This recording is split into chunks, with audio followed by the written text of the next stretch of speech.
Hi guys, Miss Perkins here. Today we're going to be talking about Module 1, Lesson 18. In this lesson, we're going to be talking about being able to understand the meaning of the equal sign and being able to identify two number sentences that are equal. So we're going to look at this. We're going to have to say if this is true or false. The first one says 3 plus 3 equals 4 plus 2. And we have to put a check if it's true and an X if it's false. If it's false, we have to try to make it true.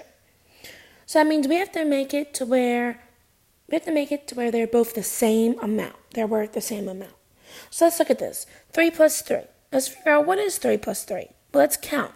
We're gonna count on and figure this out. So put 3 in your brain, so 3. And then we're gonna count on 3 more. So 3, 4, 5, 6. So we know that this is 6. So now let's look at this. 4 plus 2. Well, let's put 4 in our brain, and we're going to count on 2 times. 4, 5, 6. Oops, this is 6 too. So let me see. So 6, does 6 equal 6? Is 6 the same amount as 6?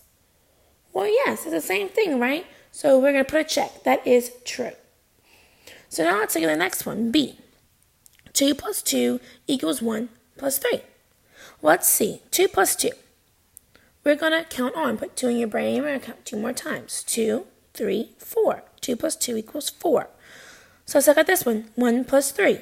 We're going to put 3 in our brain because 3 is a bigger number. And we're going to count on 1. So 3, 4. So they both equal 4. So does 4 equal 4? Is 4 the same amount as 4? Yes, it is, right? Because we know that 4 is the same thing as 4. Now let's look at this next one. C. 3 plus 5 equals 4 plus 6.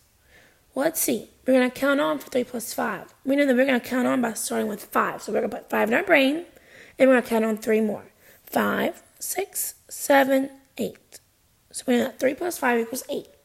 So now let's see what 4 plus 6 is. We're going to put 6 in our brain since that's the bigger part, and we're going to count on 4. So 6, 7, 8, 9, 10. So now is 3 plus 5 equal to 4 plus 6? Does 8 equal 10? No, 8 does not equal 10. So we're going to have to make it equal. So we have to figure out, let's look at 8 and 10 first. We know how many more does 8 need to be 10? Let's see, 8, 9, 10. So that means we can add 2 more to this side to make it equal 10. So I'm going to add 2 more to 3. So I'm going to make that 3 become a 5. And I'm going to leave this other 5 alone. So now 5 plus 5 is 10. And 4 plus 6 we know is 10. So we know that that would make it equal. Now, of course, there's a few different ways that you could do it to make it equal. But that was just one way that I was showing you. Alrighty, guys. That is it for this video.